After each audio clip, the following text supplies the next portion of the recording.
the Knicks had their players-only meeting. They had a dinner.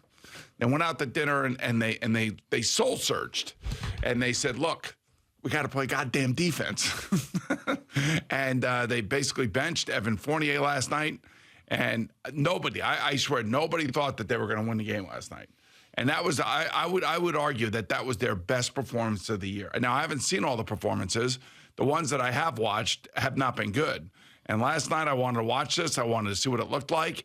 And they were good. They were making their shots. They played some defense. And I think they only played 9 guys in the rotation. Yeah, they're not a good basketball team. This was a bright light in what is going to be, I believe, a very, very disappointing season again. I think they're stuck in the middle. They finally have a really good point guard, but their coach doesn't seem to be getting the best out of them. I don't know if he's going to last the entire season. They still have a Julius Randle problem. I did like seeing Evan Fournier being benched, but quite honestly, they do not have my attention.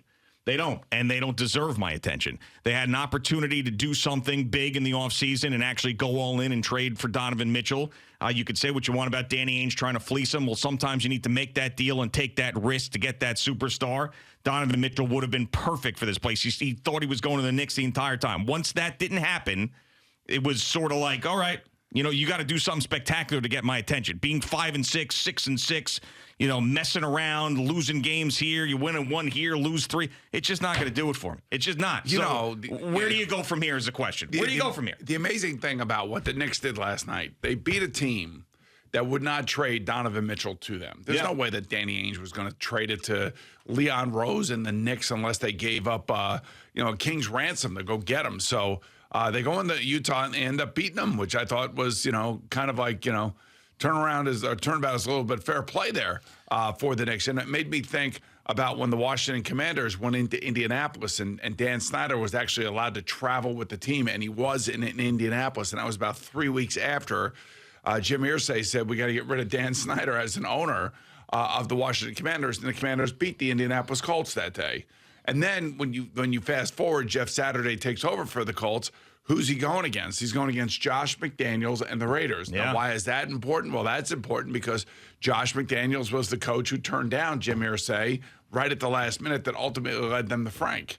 So this was kind of how I felt last night. Like there was a little bit of turnabout, was fair play because Danny Ainge was never going to trade Donovan Mitchell to the Knicks. He would have if he got that haul. No, he would have. I mean, the Knicks would have had to give up more picks than they wanted to, and maybe R.J. Barrett. Yeah, but why? Let me ask you a question. Mm-hmm. Why would the Knicks have to give up more than what the Cavaliers gave up? Because he didn't. Because I believe that Danny Ainge didn't want to give in to Donovan Mitchell's demands and send him to the place he wanted to go. Well, that's my point. He needed to, but he would have if the Knicks had overpaid. It's not like he wouldn't have done it. So all things equal, there's no way he's trading him to the Knicks because he was, But the things weren't equal. Danny Ainge. But they weren't equal. Okay. So that's the thing. He wanted more from the Knicks. The Knicks could have done it.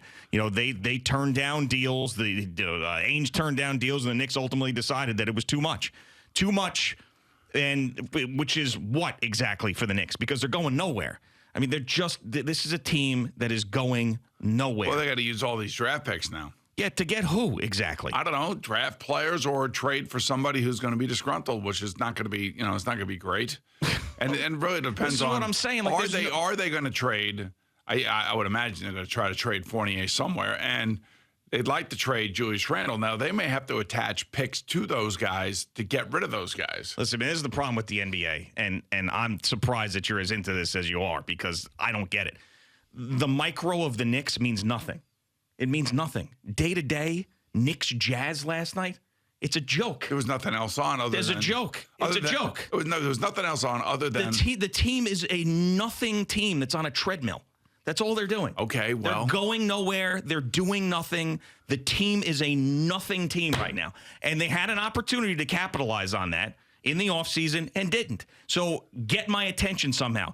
Beating the Utah Jazz last night in the middle of the night out in Utah is not doing it. Well, I'm just telling you, they're on this road trip now where something's going to happen. What, though? They're going to fire the coach? Well, if they're winning, they won't. What? If they're winning, they won't. But if they go out there and they lose, then, of course, then something's got to give. But what? Like, what is that? Like, so, like, the NBA, you either have a great team or you have a terrible team or you're stuck in NBA purgatory. and there's no room for interpretation. That's what it is. You got a shot at a championship, you're going to have a shot at the first overall pick, or you're stuck in NBA purgatory where you're a 6, 7, 8 seed, maybe a 5 seed, you're in the play-in tournament, and you do nothing. And maybe you get a home playoff game where your owner gets to pocket some cash. The Knicks are in that NBA purgatory.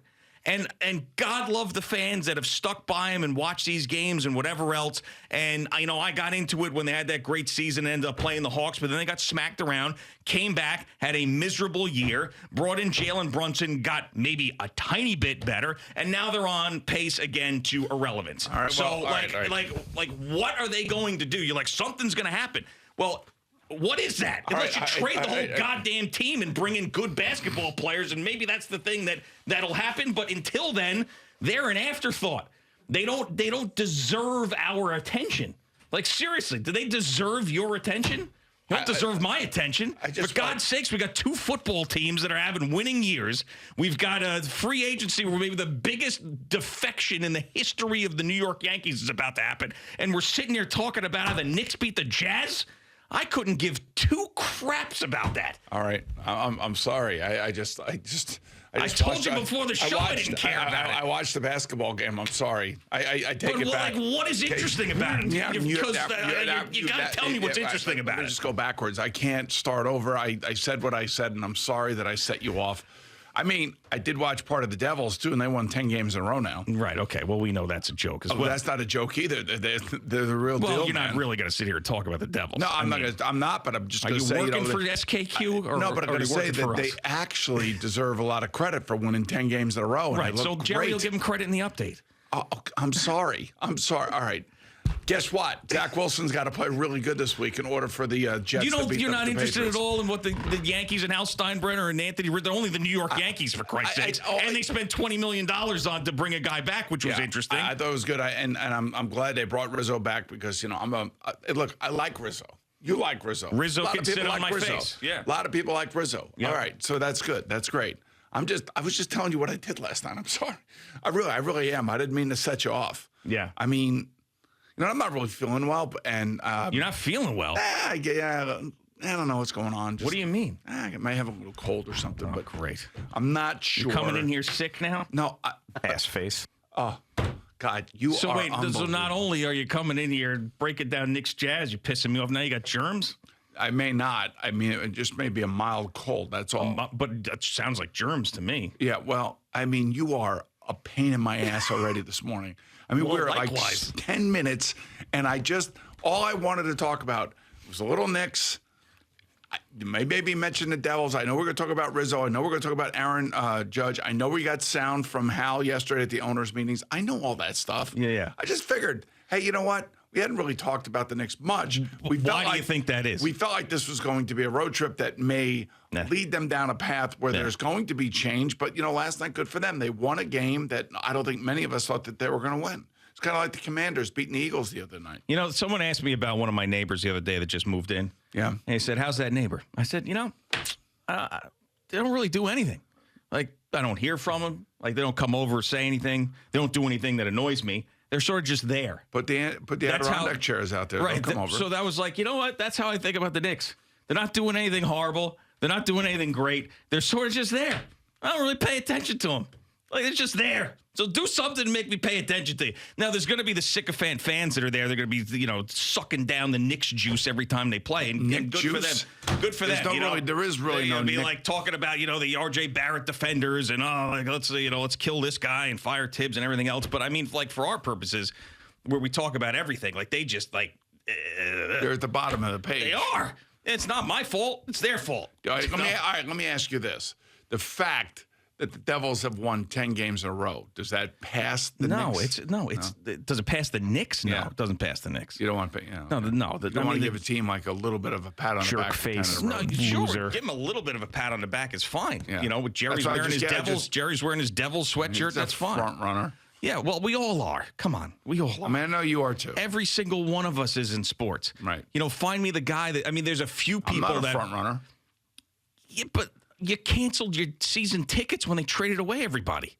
Well, I got ticked off because I wanted a refund or I wanted some sort of discount for to watch a glorified AHL team. For there the you next go. 3 So years. you were upset about it. So that's I was when teams are bad, you get upset about it. But then I bought in, and I bought back in, and I said, okay, I could see this. You're making some good trades, getting some guys in here. Bingo, bango. Then you're back in. You're out, you're in. You're out, in. You're in a little pendulum swing. That's what happens. But you come in here yeah, with this just pissed off attitude. I didn't actually. I was excited to talk about some off-season baseball. We talked about the Knicks prior to the show. I said they have zero of my attention. That didn't register with you, and you decided to break down Knicks Jazz, and I'm sitting here talking about Evan Fournier getting benched. F is this? And I was floored by it. So instead of sitting there and pretending like I cared, I was honest about it. I was not. I hate your guts. I was not breaking down the Knicks. I was not breaking them down. Breaking down. You the players only meeting, benching Fournier. Yes, well, they played the Jazz, who didn't trade him. You were breaking it down. There was a Knicks breakdown. Can I just hope for a little something, just a little, a little sliver of hope? No sliver, nothing. No sliver of hope. I'll tell you where there's slivers of hope. Okay. I mean, all over the place with baseball teams and football teams. They're all over the place. There's slivers everywhere. Slivers. I mean, for more than slivers, I've got slices of hope. You got big slice, big large pizza slices. Damn right. Large, yes, like a big fat half a pizza of hope. All right. Well, listen, I'm sorry that I got you off to a wrong start. I just thought I'd let you know that what I was doing. I know. Well, I mean, I did a whole bunch of stuff last night that wasn't interesting, but I didn't bring it up to you on the air. Yeah, but like watching the Knicks is not an interesting thing. Like they're not. We're sports. We're sports talk guys. No, I know, but but there's so many other options. You know what I'm saying? Like I know, but I'm just saying. Like in the front of my mind was like you just went to the steakhouse and ordered the fish. Is what you just did. Tibbs made some moves, and I thought that was important to talk about. Tibbs made some moves.